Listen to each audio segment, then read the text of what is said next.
Most people believe prayer is about asking God for help. They believe prayer means speaking, requesting, begging, or hoping something changes. But if that were true, then everyone who prays sincerely would experience power. Yet the truth is, millions pray every day and feel nothing happens. They walk away confused, disappointed, and sometimes broken inside. Jesus, however, did not experience prayer this way. Every time he prayed, something shifted. Reality responded. The impossible became possible. This tells us something uncomfortable. Maybe the problem is not God. Maybe the problem is how prayer is understood. Jesus didn't just teach what to pray. He demonstrated how to enter a state where prayer works. And that method was never loud, emotional, or desperate. It was quiet. It was inward. And it changed everything. 1. Why? Most modern prayer fails. Most prayer today happens entirely in the mind. People talk to God while remaining trapped in fear, desire, and confusion. They pray from anxiety instead of alignment. They pray from lack instead of fullness. When you pray while feeling separate, prayer becomes negotiation. You hope God listens. You hope God agrees. You hope God acts. Jesus never prayed like this. He never treated God as distant or separate. He never tried to convince the Father to help him. Modern prayer often strengthens the feeling of separation. Jesus' prayer dissolved it, and that difference explains why power flowed through him effortlessly. 2. The moment before Lazarus was raised. When Jesus stood in front of Lazarus' tomb, he did something shocking. He didn't cry. He didn't plead. He didn't ask for permission. Instead, he thanked God before anything happened. This was not optimism. This was certainty. Jesus spoke from a place where the outcome already existed. From his inner state, the miracle was complete. The physical world was simply catching up. This shows us that prayer happened before the words. Words were not the cause. They were the result. Jesus aligned first. Then reality moved. 3. The hidden pattern before every miracle. Before every miracle, Jesus withdrew. He stepped away from noise, crowds, and pressure. He chose solitude again and again. This was not rest. This was not avoidance. This was preparation. He went inward before acting outward. He entered silence before speaking authority. He aligned before power moved. Every healing followed this sequence. Every transformation followed this rhythm. Silence was not optional. It was foundational. Jesus understood that power does not come from effort. It comes from union. 4. Go into your room does not mean a bedroom. Jesus said, go into your room and close the door. Most people assume this means privacy, but the original language says something deeper. The word Jesus used means inner chamber, a hidden place, an internal space. He was not pointing outward. He was pointing inward. Jesus was teaching people how to access a deeper layer of being, a place beyond thoughts, beyond identity, beyond emotion. The Father was not outside listening.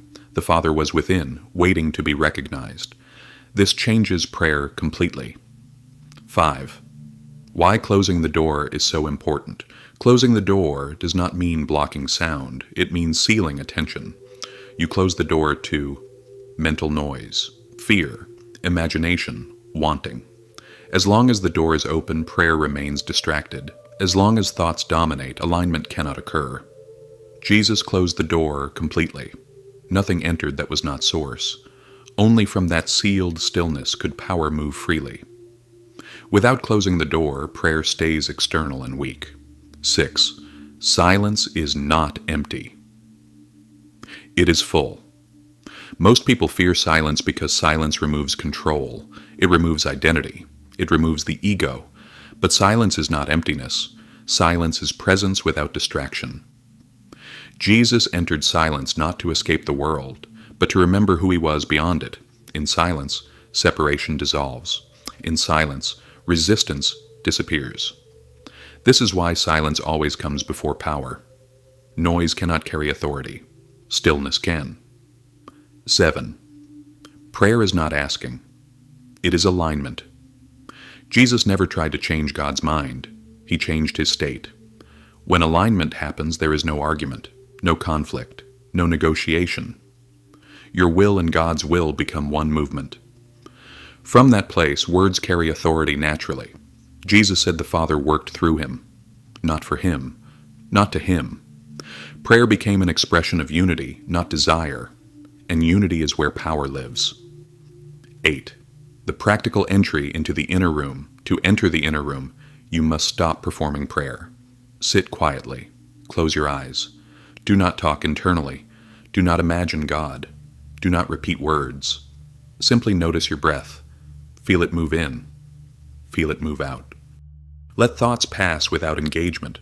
Under the thoughts, stillness appears. That stillness is always present.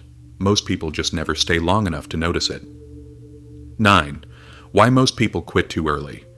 At first, silence feels boring. Nothing dramatic happens. The mind resists.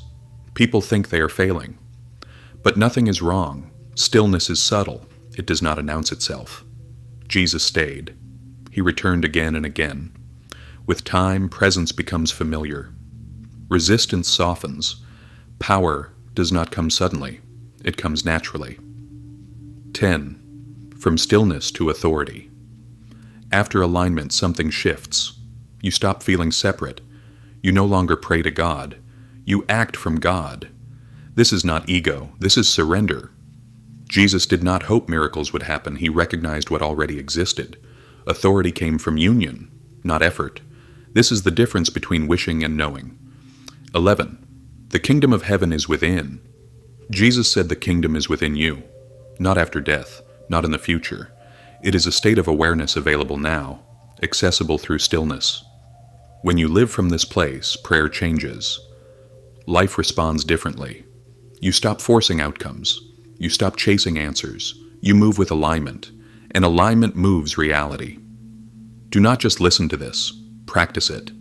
10 minutes of stillness is enough to begin. No asking, no forcing, just presence, just silence. The inner room was never hidden. It was ignored.